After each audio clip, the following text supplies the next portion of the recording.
Well, hello. Hi, How are you? I'm doing okay. I'm hanging in. How are you? I'm well. I'm well. Being here with everybody is definitely a balm for the soul today. So I'm really happy to be able to be together and with such a wonderful artist as Nick Phan. This is going to be really fun, and I want to go ahead and get started. People will be joining us and coming into the session. Um, Everybody's muted and is going to stay muted. Um, and we invite you to chat your comments and questions in the chat window down there at the bottom of your screen. And we'll definitely find time for interaction either through the moderated chat, or if we really get into some conversation, we may be able to unmute people. But it seems to work well if you don't mind not being able to be actually heard. And I'm going to mute myself in just a moment because I want to turn this over to our wonderful mentor, who is all I can say is whenever I hear Nick singing, I am transported to another dimension, and it's a dimension I really love to be in. So we're very thrilled to be here with Nick Phan, and I'm going to let him take over. Thank you so much. Lolly, you are too kind. Thank you very much for those kind words and that really very sweet introduction. Hi, everybody. Um, so I love that I can see while waving. Zoom is so fun. So if you don't know me, I'm a tenor and I sing, and I'm based here in San Francisco. I sing a lot with the San Francisco Symphony when I'm singing in town, as well as with San Francisco Performances and Philharmonia Baroque. Those are sort of the main groups of people you might see me with, occasionally with Cal performances across the Bay. And my career's taken a very circuitous and strange path at times. And it started out pretty traditionally. I went to the University of Michigan, where I studied voice and got a degree in voice performance. And then after that, I did 1 year of a master's degree at Manhattan School of Music. And while I was there, I was really fortunate to be able to make a professional debut with the Chicago Symphony while I was still a master's student. I just had this opportunity drop into my lap and was lucky enough to be selected to be able to sing the role of Eopas in a concert performance of the Trojans, Berlioz's The Trojans, with the Chicago Symphony and Zubin Mehta conducting. And I was fortunate to just kind of jump into the professional realm like that. And shortly after that, I was fortunate enough to join the Houston Grand Opera Studio, and I did a lot of training in the opera house there. And in the first 5 to 10 years of my career, I did a lot of singing in opera houses. And I had this amazing opportunity around 2007 to go to the Marlborough Music Festival, which is this amazing, basically think tank for music, where you're able to go and study chamber music for 7 weeks, and there is no pressure to perform. The basic schedule of things is that you get assigned a chamber group, and so for singers that involves a lot of songs, and you rehearse as much as you want to, and then at every Thursday your group decides whether you want to keep going or not. And if you want to keep going, you keep going and rehearse more. And if you decide to keep going, you have one other option in front of you, which is, do you want to perform in the following week? And so it's this amazing time where you're able to spend 5, 6 weeks on something with your collaborators before you take it into a performance, which is so unlike real life in the professional world, where you're lucky if you have 2 days of rehearsal before you walk on stage and perform for everybody. So let me turn my notifications off here. Apologies. Should have done that before we started. So while I was there, I was reminded that the thing that really got me into singing was not necessarily opera, although I love opera so much. And it remains something that's really important to me. If all goes according to plan, I'm supposed to go back to the Houston Grand Opera in the spring to do an opera by Missy Mazzoli called Breaking the Waves, which is based on the Lars von Trier movie. So opera is still a big part of my life. But I ended up deciding while I was spending these summers at Marlborough to devote myself to the art of song, because I was noticing, first of all, while I was there, I was noticing that I wanted to do more of it. And then when I said that to my manager, she said, well, where are you going to do that? There are not really that many platforms left for it, aside from places like San Francisco Performances and Carnegie Hall. Aside from that, there are very few platforms. So I contacted some friends in Chicago, where there was not a lot happening in the realm of song at the time, about 10 years ago. And we founded the Song Institute called Collaborative Arts Institute of Chicago. And I think Danielle just shared the link in the chat if you want to learn more about that. But through that and through my solo recording projects over the last 12, 13 years, I've found that I've really devoted myself to this art of song. I was having a conversation with a colleague the other day, and we were talking about, whether we were word singers or melody or music singers. And we were talking about how singers often come to pieces of music from two different directions. There are those of us who read the poem and we think, oh, that text is so fantastic. And then that's the thing that gets us into the piece. And then there are those of us who see the music and we think, oh, I love that tune. That melody is so beautiful. And that's how we really get into it. And for me, when I started out in music, period, is because my parents gave me a violin when I was 4 years old. And I started taking Suzuki lessons. And so I spent most of my childhood studying the violin, playing in youth orchestra, and falling in love with music that way. So when I started singing and when I started taking voice lessons in my late high school and college years and making that shift from being a violinist to a singer, the thing that always drew me into the pieces first was the music. And when I was in college, I had the great fortune of working with the pianist Martin Katz. And if you're not familiar with Martin's work, he's devoted his life to the art of song, and he has accompanied the world's greatest singers from Kirita Kanawa to Federico von Stade, one of our local luminaries, and Marilyn Horne. I mean, he developed these lifelong close relationships with them, recitaling with them all over the world. So I had the great fortune when I was studying at the University of Michigan to have a lot of time with him. And he really opened my eyes to the importance of words. And watching the way words and music interact through his eyes and through my voice teacher's eyes, her name was Rosemary Russell, really opened my eyes to how vocal music, A, is so special, and B, so different from just instrumental music. I remember really early on, my voice teacher assigned me this Schubert song, An die Musik, which means to music. And I didn't learn it because I was not really excited by it. I just thought the tune was pretty, but I thought it was kind of boring. The music was just basically 2 pages of D major, and I just didn't understand why Schubert would compose something so basic.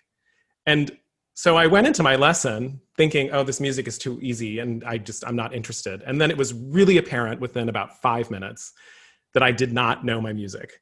And my teacher took a deep breath, and she said, next year you're going to be a freshman in my studio. I grew up in Ann Arbor, Michigan, so I studied with my college teacher while I was still in high school. She said, next year you're going to be a freshman in my studio, and you have to know that if you arrive with this level of preparation, I'm going to excuse you from the lesson. The lesson will be over for the week, and I will tell you not to waste my time, and please learn your music. She said, but however, you're still a high school student, and I understand you're making this transition right now, so we're going to spend the rest of this lesson on learning how to learn music as a singer.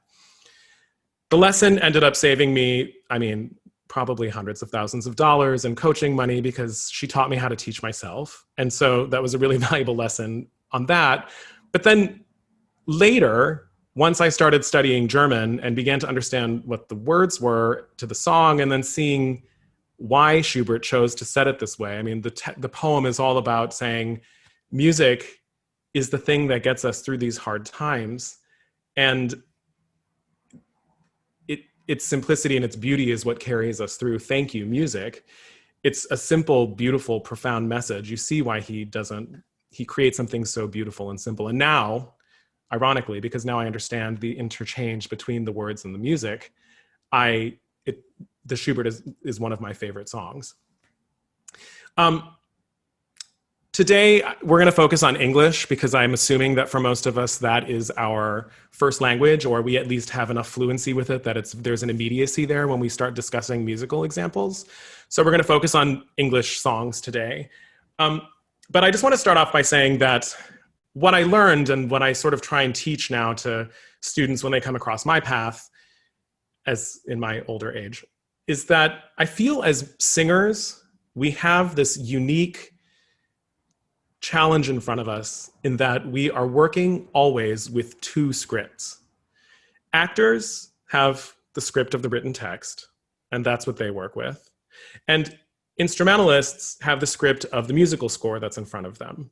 But as singers, we have both of those scripts, and we have to work with both of those scripts in order to understand what composers are demanding from us, and also understanding what it is that composers are looking for us to highlight in terms of meaning in the text. And it's something that fascinates me. I find that all the greatest vocal composers apply these techniques. And I find that even people will say, for instance, about Johann Sebastian Bach, when they talk about his vocal music, they often complain saying, oh, it's so instrumental, it's impossible to sing, and he doesn't care about the singer. And that might be true. It's challenging, but he still is very careful about that text. And that text is almost always what's driving his musical choices in his pieces that involve voice. So these techniques that we're going to talk about today, I think apply not just to art song, but they apply to opera. They apply to concert music and oratorios and even choral music. Anything where you have words and music combining, you'll see composers playing with these techniques. I thought that I'm pretty passionate about the music of Benjamin Britten in general, but I also think it's pretty widely believed that he is one of the best composers to set the English language to music in history, certainly in the last couple of centuries. And we're going to look today at two songs from his cycle Winter Words, which is a cycle of 8 songs, if you're not familiar with it. They're all settings of poems by Thomas Hardy. A lot of song cycles have narratives, but that they're through, sort of telling a whole story over the course of so many songs. This is not one of those kinds of cycles.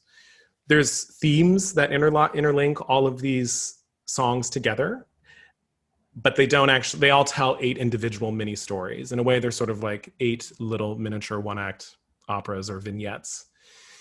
This piece is kind of from his middle period. He wrote it just after he wrote Turn of the Screw. So just to put that, if you are a Britten fanatic or a Brittenphile and you're trying to put this into that context, that's kind of where it is. It's sort of in the mid-50s. I think he was probably about my age when he was writing this, so I think early 40s. And it's the theme that interlocks all of these 8 songs is basically this juxtaposition of innocence versus experience and the inevitable threat that experience poses to innocence, and kind of looking at the cycle of life. It's sort of that myth graph of we go from crawling babies to upright people to hunched over older people to, we're crawling again. And the sort of cycle of life continues to recreate itself in that sort of narrative of how we grow and live through things. So the first song I want to look at, and I encourage you all to check out the entire cycle. It is a miraculous piece of music, and there's something really cool whenever you do look at it.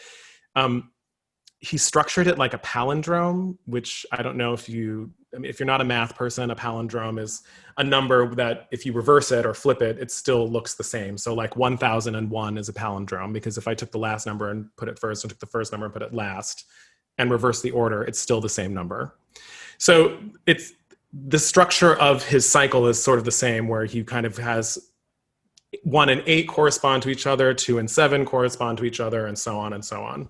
And there's some kind of fun little structural devices that if you give the whole thing a listen and eventually look into this more deeply, you'll find some interesting, fun little games that he's playing there with the songs. But today we're going to look at songs 2 and song 5. because they happen to be my favorites. And so you are subjected to what is my favorite today, for better or for worse. So I think what I'm going to do first, if I can figure out how to share my screen here again, is, let's see, can you all see that? Whoops, here we are. So can everybody see that? Maybe Danielle, give me a thumbs up. Great, thanks guys. So this first one is a setting of the poem Midnight on the Great Western, or The Journeying Boy. And so I'm going to read it out loud for you guys, but you guys should be able to follow along here as long as this text is big enough on your screen. In the third class seat sat the journeying boy, and the roof lamp's oily flame played down on his listless form and face, bewrapped past knowing to what he was going or whence he came. In the band of his hat, the journeying boy had a ticket stuck, and a string around his neck bore the key of his box that twinkled gleams of the lamp's sad beams like a living thing. What past can be yours, O journeying boy, towards a world unknown, who calmly, as if incurious, quite on all at stake, can undertake this plunge alone? Knows your soul a sphere, O journeying boy, our rude realms far above, whence with spacious vision you mark and meet this region of sin that you find you in, but are not of? So I'm going to leave this up here for a second so people can continue to look at it, but I would love to just gather maybe 2 or 3 reactions to this poem from the Peanut Gallery and see what observations anybody has in terms of just themes and images and what jumps out at you about this poem.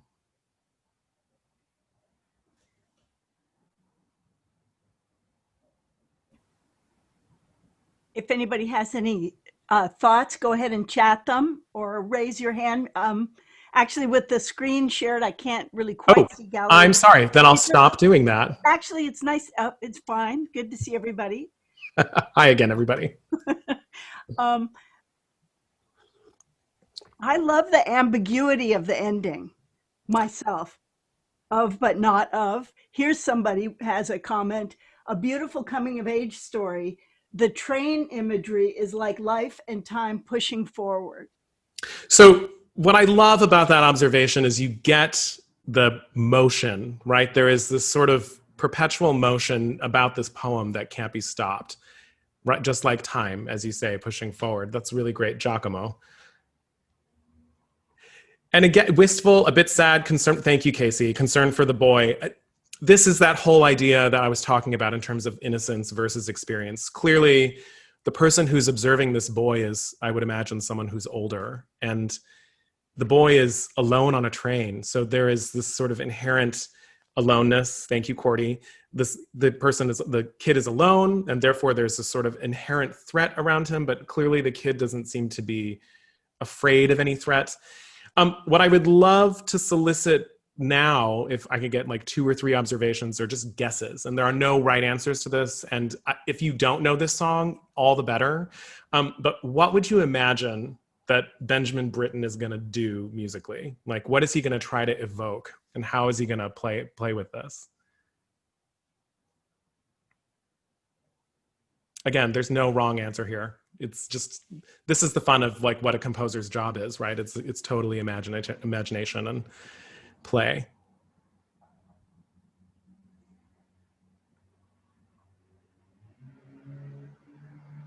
I know for myself, I'm intimidated by thinking of what Benjamin Britten should do, but here's one. Okay, meter for the train. Yes. Something rhythmic and metered. Yes, yes. So these are great guesses. This idea that you're going to try to evoke the idea of the train through rhythm and something metered. That's great. One more idea.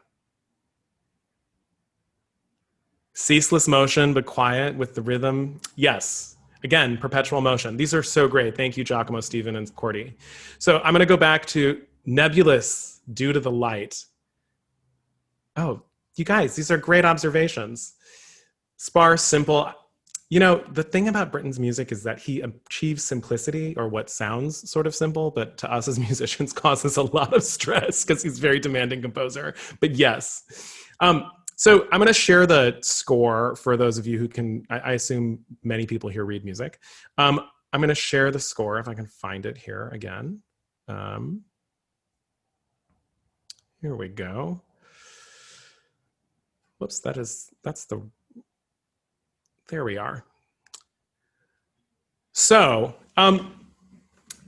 people were talking about evoking the train. And as you see here in measure 6, he's got these very steady eighth notes. Can you guys see my, my arrow? He's got these very steady eighth notes, and he says marked, and with deliberate movement, quarter note equals 88. That is a tempo that is something it's just driving enough. It's extremely steady. These marks over here mark very short. So you've got these very short, very even eighth notes. And then you've got, again, any sort of rhythmic variation is very even divisions, right? He's only dealing with eighth notes and 16th notes here, and he is not doing anything that has to do with dotted notes. There's nothing sort of uneven about any of this. So whoever said metered rhythm to evoke the train, that is exactly one of the things he's going for. One of the ways he evokes the sound of the train that is not metered is this beginning, which says very slow, and you'll notice he has this fermata up here. And he has this really interesting marking that I'm gonna try and play this for you so you can hear it, but I'm not a pianist, and this is actually a really difficult thing to make work. But you'll notice that he has there's a star, there's a little asterisk here, and then he's got these parentheses around this C minor chord. And at the bottom of the page, it says, the notes in brackets should be silently depressed before releasing the pedal. And this is one of those classic Benjamin Britten things where he is super fussy, and you're like, why is he super fussy about this? And I don't even know what he means. And it like, just looking at the notes, it's not necessarily clear at first, but he wants you to press the pedal, and then he wants you to play.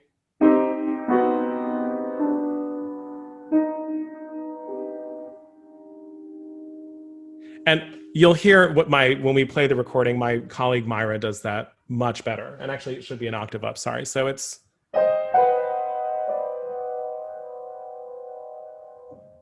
Ooh, I did it. Do you hear, I don't know if this comes through, but because you're silently depressing those notes and then releasing the pedal, which is what this little star here means, he's saying, release the pedal, but hold the notes down. And what that does in the piano means that those will be the only notes that are left ringing. And so what it does is it creates this really bizarre sense that you're listening to a train whistle, and it sounds like the train whistle is disappearing as it goes away, which is something I find extremely, I mean, it's an extreme technique that he's asking pianists to do, but it's so there clearly for a reason. You hear those opening measures and you know immediately, I'm dealing with the train. And then you hear 6 measures later, you hear the train tracks and the perpetual motion of the train, and you think, okay, I'm definitely in train land.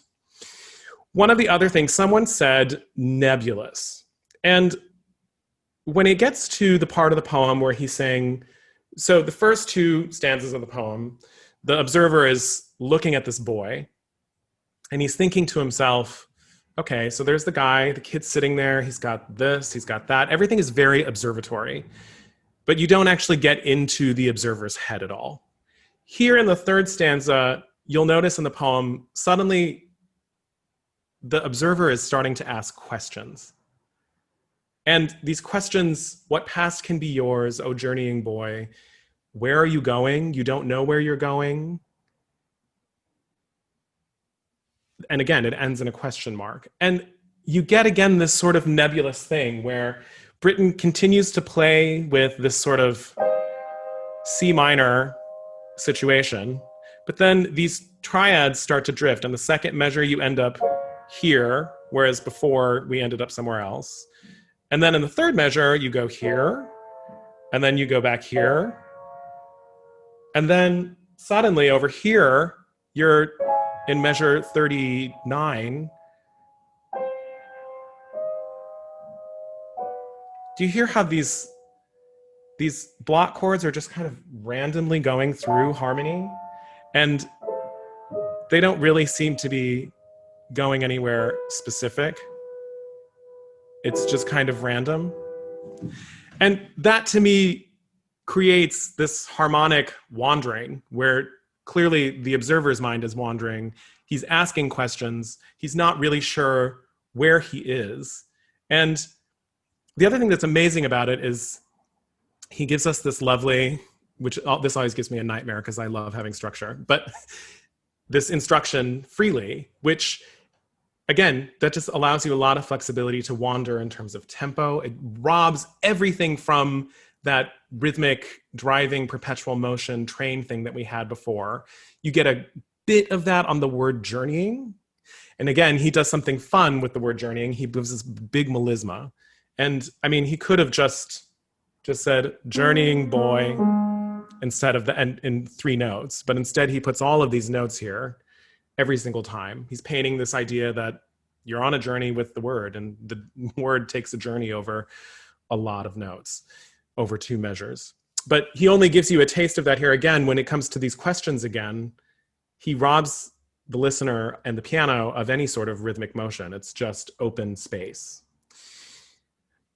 And then when you come back to the end of the poem, where the poem starts to gain emotional intensity, because this is where the investment is for the observer, right? There's something almost envious to me about the observer's position. He's observing this young child who seems to not have a care in the world, even though he's in a really dangerous place. I mean, you picture being alone on a train as a 10-year-old boy 150 years ago, and it's not a safe place. And there's a sense of urgency there. Knows your soulless sphere, O journeying boy. Again, journeying, he gives you that long melisma. Again, we've got this train track stuff, but he doesn't give you the 2 measures of introduction that he gave you at the beginning so you can continue to observe the child. Your questions are increasing in intensity, so you have to come in on beat 2 right away. And you go higher because the observer obviously has some feelings about our rude realms far above, whence with spacious vision you mark and meet this region of sin that you find you in. Here you are in this horrible place that we're all in, this world in which we are living in sin, and we're living with we're so aware of all of our faults and all of our shortcomings and all of our tensions and tribulations and trials. And, you're just sitting calmly on this train, and those emotions start to come out. The emotional intensity of that comes out because Britten asks you to come and sing top G's and sing at the top of the staff, and he marks you forte. And then as the song ends, you'll see here that the rhythmic motion, he marks a big decrescendo in measures 71, 72, 73. And in 73, suddenly it's still rhythmic, but there's a lot of rests. And it sounds like the train is going off. And even as he says here from afar, which is a little obvious, but thank you for being obvious, so we know what instructions to follow. It's like the train just disappears off into the distance. So Sky, if you wouldn't mind, I'm going to leave the screen share up, but and I'll go back to the top of the score. I don't mean to make everybody car sick here with my fast scrolling. But I'll move this along as we listen, and you guys can hear this whole thing work with a real pianist playing it.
for the key of his box. The twinkled gleams of the lamps had beams like a living thing, a living thing.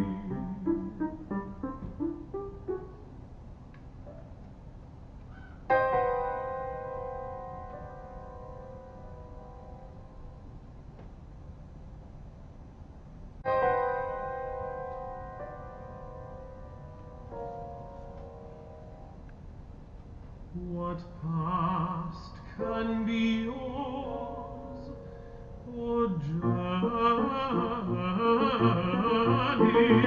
boy?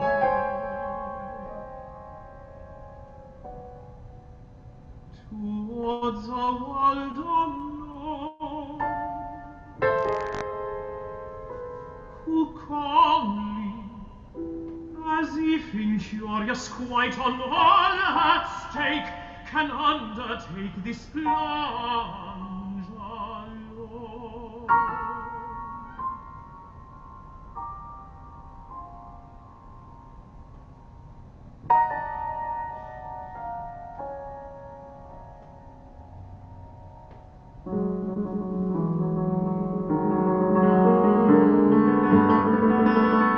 Knows your soul a sphere, O journeying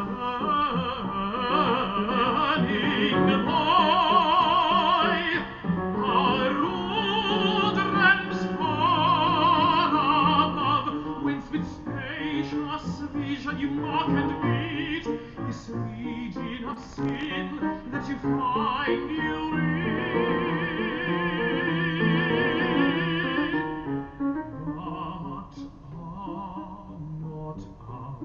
But not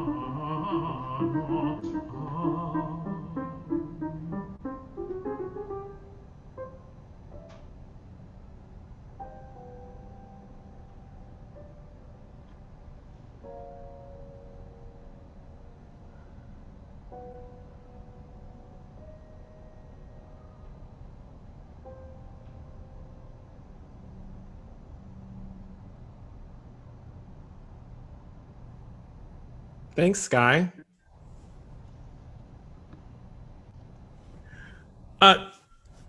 We have a time for maybe 2 or 3 observations about things people heard in the song, and if you want to share those in the Other chat. than how beautiful it was.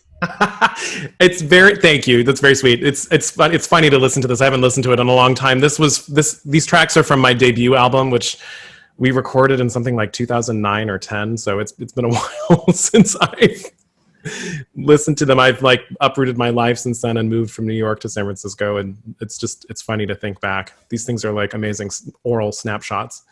Is this the one that you did on that that little YouTube way back, Nick?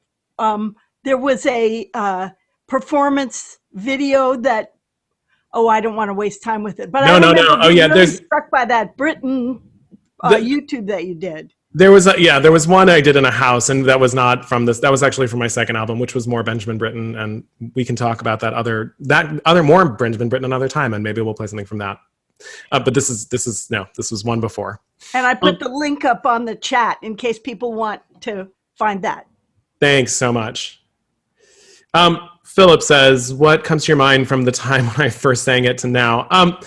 Mostly it's my voice has changed just a little bit, just because, that happens with age through your late 20s into your early 40s. The body changes, as I think we all know.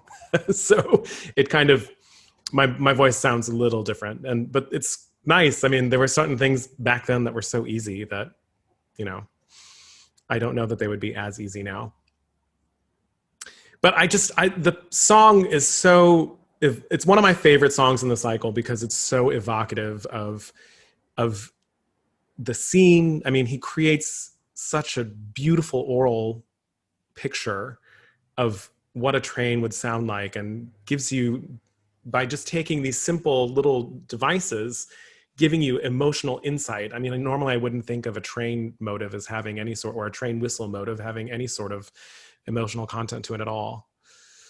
Stephen says, I liked how you seem to change character from narrator to observer in the third verse. The way you engaged with both felt more urgent and strongly felt. Thank you. I was taking my cues from the music. I think this is one of those things where I looked at the script and I thought, okay, this is the things that we need to pick up from here. Casey, thank you for saying that you like my phrasing in the Journeying Boy music. It does evoke that moment of like trying to show that this kid is going somewhere. So the thank you, Cordy, for that question. The subtle differences between verses 1 and 2.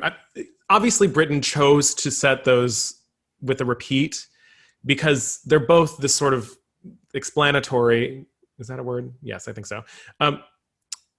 Situation. I mean, it's sort of setting the scene, and they're strictly observational, and so there's not much change between those two. And so he, for shorthand, puts the repeat sign there and says, verses 1 and 2 using the same music, which makes a lot of sense because it's just scene setting in many ways. But whenever I see that in any song that has multiple verses with the same music, you know that the composer is inviting you to take some sort of liberty. And so, for instance, that octave leap going up to the word twinkled, I certainly tried to, and I always try to make that a less bombastic jump. And I often try and float that as best I can in order to kind of make it sound twinkly. And you kind of take your cues there from the text. That's where the text really becomes important, because that's the thing that gives you insight into ways you can vary. So since I don't want to run out of time before we get to the next one, so I'm going to move on to the next song, which is called The Choir Master's Burial, or The Tenor Man's Story, which, being a tenor, obviously I have a love of this song. So here we are. Choir Master's Burial. Again, this is a poem by Thomas Hardy. I'll just read it out loud and we'll follow the same format we just did a second ago for the last one. He often would ask us that when he died, after playing so many to their last rest, if out of us any should here abide, and it would not task us, we would with our lutes play over him by his grave brim the psalm he liked best, the one whose sense suits Mount Ephraim. And perhaps we would seem to him in death's dream like the seraphim. As soon as I knew that his spirit was gone, I thought this his due, and spoke thereupon. I think, said the vicar, a red service quicker, that vials out of doors in these frosts and hoars, that old-fashioned way requires a fine day, and it seems to me it had better not be. Hence, that afternoon, though never knew he that his wish could not be, to get through it faster, they buried the master without any tune. But 'twas said that when at the dead of next night the vicar looked out, there struck on his ken thronged round about, where the frost was graying the head-stoned grass, a band all in white, like the saints in church glass, singing and playing the ancient stave by the choir master's grave. Such the tenor man told when he had grown old.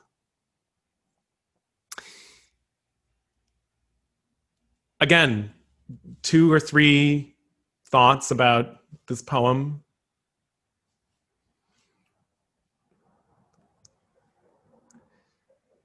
One of the things that I love about this poem is that there are multiple stories happening. There's the story of a storyteller telling a story, which is sort of like a little kaleidoscope. That's kind of a fun thing that is just a pure observation about the poem.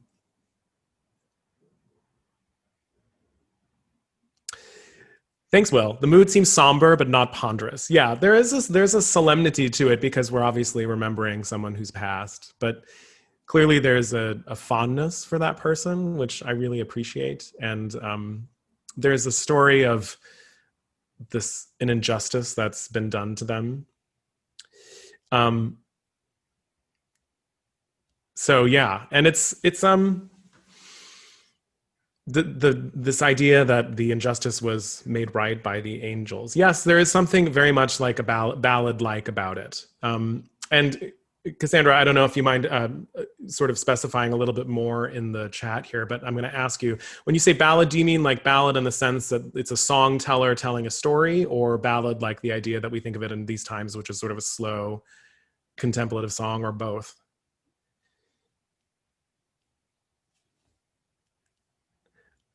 Going to wait for Cassandra to respond. But in the meantime, as we're talking about this poem, I would love to know what people think, especially if you don't know the song, what you think, how Benjamin Britten is going to play with this. Yep, lasting teacher impression that teachers make on us. It's very sweet. Yes, exactly. So there is definitely the ballad, the tradition of telling these sort of epic stories through song. That is definitely an aspect of this. And as a result, there's kind of drama to it, even though it doesn't seem like it's the most dramatic thing on its face. Any ideas about how this might? Yes, it is definitely vintage Thomas Hardy. Interesting that he's your favorite author. I love his writing. It's fantastic stuff. Any guesses about how this is going to play out musically? What do you expect to hear? You think it's going to sound fast, slow, atonal, tonal, pretty, ugly? Like a jig, a bit playful at points. Yes, great. Fast, interesting. Okay. One more observation from anybody?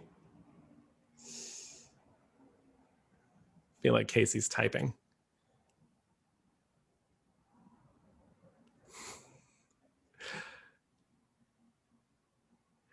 Great. So one of the things that is kind of sad, yes, there is a nostalgic sadness to this poem for sure, because again, we're remembering someone who's gone, a mentor. So one of the things that's really ingenious about this song is that in the poem, Hardy mentions the choir master's favorite hymn, which is Mount Ephraim. And so what Britten does is this ingenious thing where he basically plays with the hymn tune throughout the entire song. And he breaks it up and turns it into different phrases, which actually, I mean, when I hear the way I'm describing this right now, it sounds like it's going to be some sort of abstract thing. But what is so genius about it is he takes little kernels of the hymn and makes them somehow tell this whole story musically in the most ingenious and beautiful way. And that is a good question, Giacomo. What does the hymn sound like? So I'm going to share my screen again, and if I can find the right score. Let me see. Here we go. So let me find this. Sorry, everybody. I hope you're all looking at something that says common praise at the top. Yes, awesome. So this hymn tune sounds like.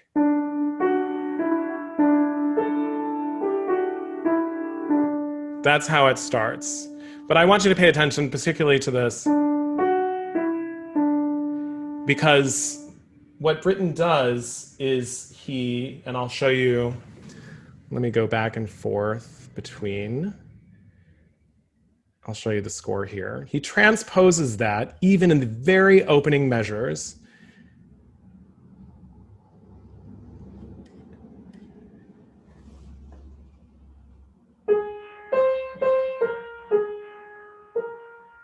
And so you hear the same opening notes of the hymn in just a different key. And something else that he does is he starts this a cappella, which is always very scary for a singer because it's very vulnerable sounding and you've got to pick the pitch out of nowhere. But what it does is it puts us in church, because that is most likely the place people would think to hear an a cappella singer chanting, one lone singer singing a hymn tune. And then what he does is he gives us this accompaniment of block chords.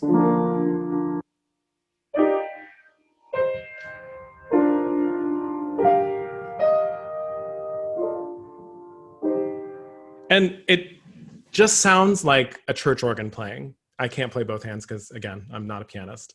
And so it gives you, again, this very churchy feel. So immediately he creates this, sets the scene with a cappella singing, quoting the hymn tune right away, and giving us these block chords. And forgive me, I'm going to go back now to the hymn tune again.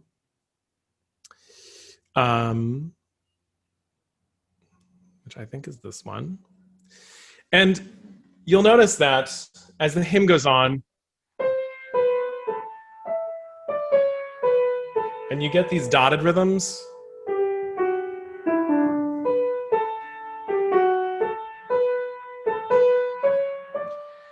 that hooked rhythm he starts to play with in the vocal line when he quotes the hymn tune again, when he starts talking about it as a narrator in the song. And you get, he starts playing with it right at the beginning, if out of us. And you get a hint of these things. And then when he talks about Mount Ephraim and the seraphim, then he really starts to play with that same dotted rhythm.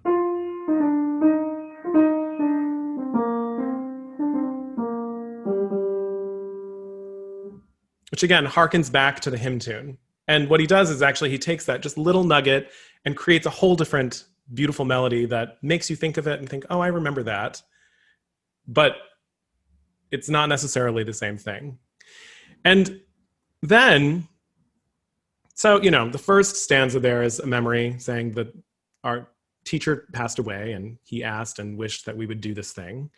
And when it happened, the narrator inserts himself and you get some first person narrative here. And Britton just sets this really simply. Again, it's a cappella, but it's quicker. And whoever said fast, I love that because there are definitely moments when the tempo changes in this song. And this is one of them, when people are talking about how do we commemorate this person who's just passed. And the student who loves him so much, the narrator, says, I think that we should do this. And it's just a sort of simple recitative. And, it ends with this very authoritative, and spoke thereupon. It's a very simple, authoritative statement and declaration saying, this is what I want to do. And then you get this really bizarre left-hand writing where when the vicar comes in. Oops, I'm sorry. I can't read the key signature. Apologies. This is where I said I was not a pianist. And it sounds clumsy. It will sound less clumsy when Myra plays it in the recording later. But it's in the bass line. It's heavy, as he says. He wants the pedal there. So that means that it's going to create a sort of wash of sound, and it's not going to be lean sounding. It's going to sound sort of fat. And what I love about this is that you get this image of the vicar being this pompous ass, for lack of a better word. He does not seem like, the handsome guy from Grantchester on PBS. He is like not someone who's really nice. He's probably sweaty. He's probably larger. He's probably older. He is not someone that anybody particularly, I think, enjoys. And he goes on to say that we're not going to do this because I think it's, it's too cold out and the weather's not good and, we don't have enough time. And so we're not going to do it. And then there's something really, as I scroll through this in the score, when you notice here, when he says, when they talk about the service and they talk about burying the master without any tune, if you look at measures 48 through 51, the tenor sings just straight B naturals. And so Britton takes out the tune completely. And actually, there's not much of a tune in the bass either. The bass is also playing mostly B naturals, and harmonically, you're just staying in B major. That's it. So it doesn't go anywhere. And then suddenly, Martin Katz gave me this really wonderful trick, which is whenever you see the word but in a score, everything changes. And you'll notice the key changes here at the word but. And then again, we get back to this hymn tune.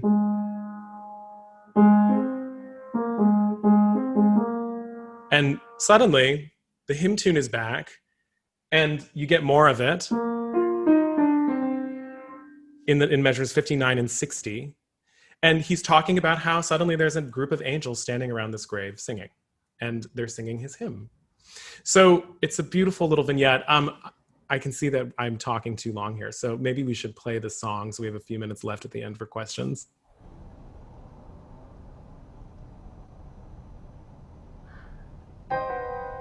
Other one. Yes. He often would ask us that when he died, after playing so many to their last rest, if out of us any should here abide, and it would not task us, we would with our lutes play over him, by his grave brim, the song he liked best. The one whose sensues Montifrae, and perhaps we should seem to him in death's dream like the seraphim.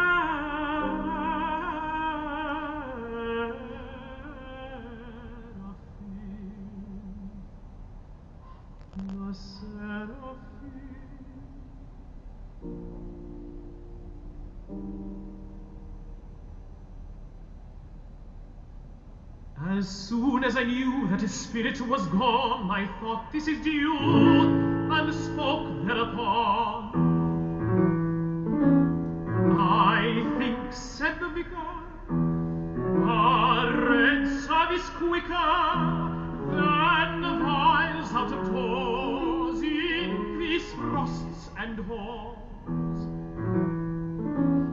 That old-fashioned way requires a fine day, and it seems to me it had better not be. Hence, that afternoon, though never knew he that his wish could not be, to get through it faster, they buried the master without any tune.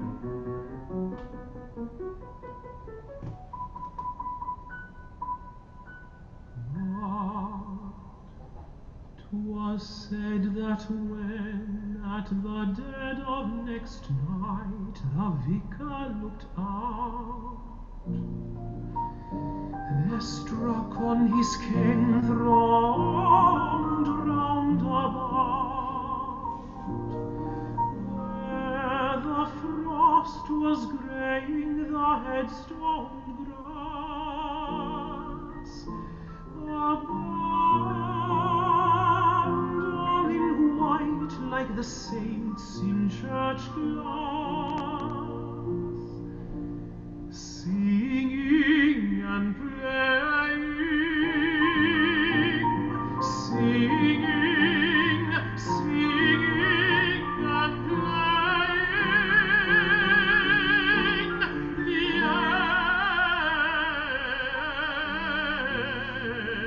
ancient stay by the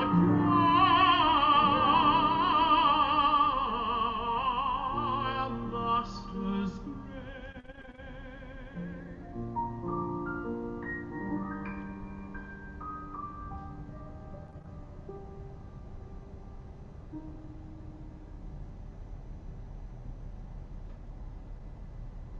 Such the tenor man told when he had grown old.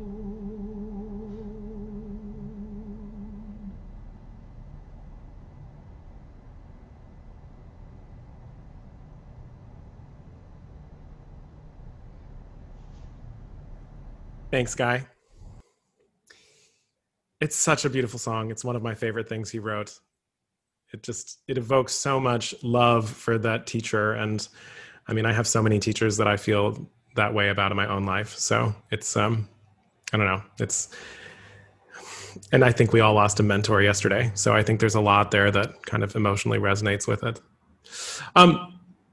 We've got a few minutes for any observations about that track or just general questions for me.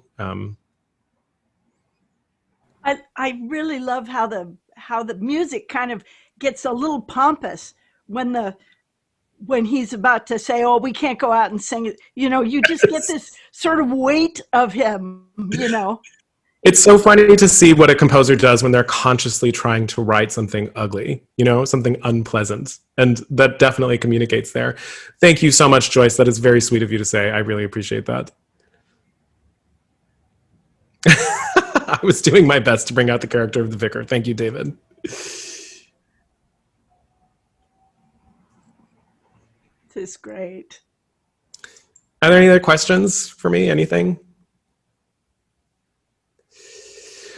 Britton wrote these for Peter Pears, yes. And so the question is, what was it like for me to artistically be aware of Pears's renditions when I took these songs on, and what were the challenges in making them my own?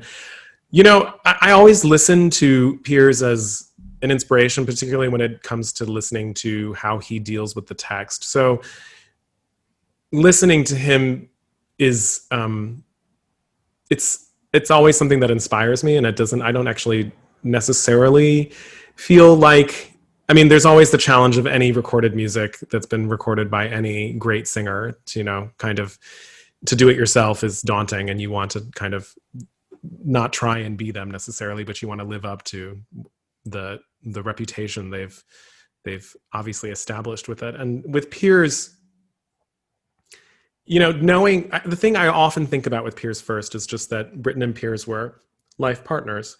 And as a young gay person who was growing up in, the late 80s, early 90s in the middle of America, and this was the first time I saw a gay love story that had a positive ending in terms of it was happy, and they clearly lived long, happy lives with each other, and it spawned all of this beautiful music. And that was the thing that drew me to it in the first place. And so everything I do whenever I approach Britton is always feels like it's an homage to both of those two amazing pioneers and musicians.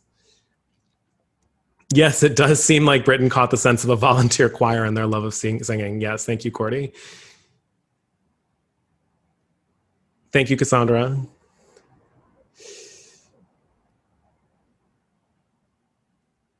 Thanks, Philip. Yeah, so it's extraordinary music, and these principles apply to Bach, to Mozart, to all the great ones. It's and in the realm of song, I don't know, it just feels like there's so many songwriters that the possibilities are endless.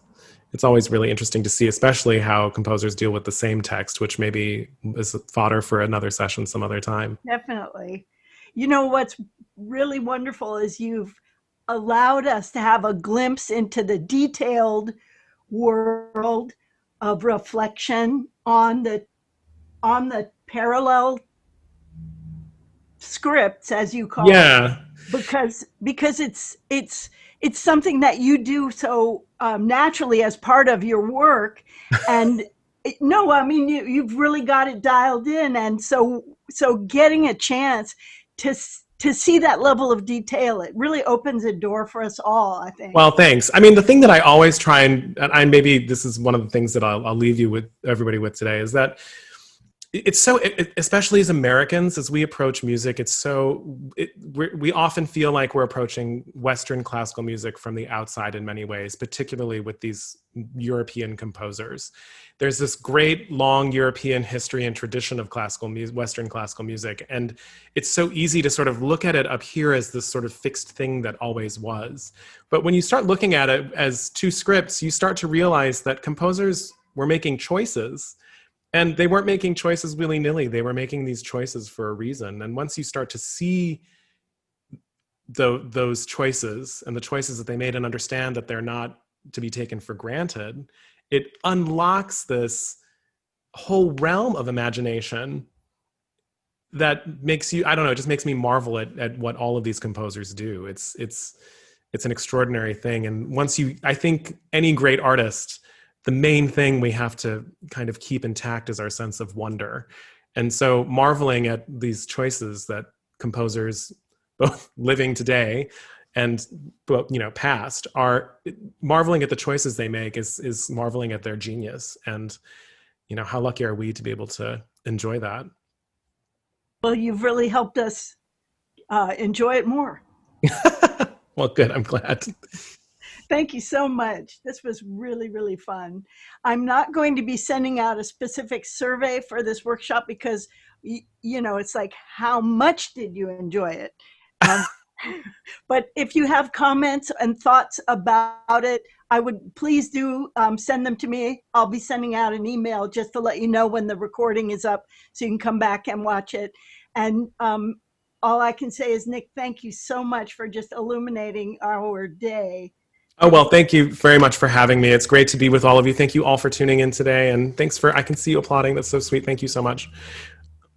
Thanks, everybody. I'll be shutting down the meeting in just a couple of seconds. So thanks, everybody, for coming. Bye-bye. Bye. Thanks, everybody.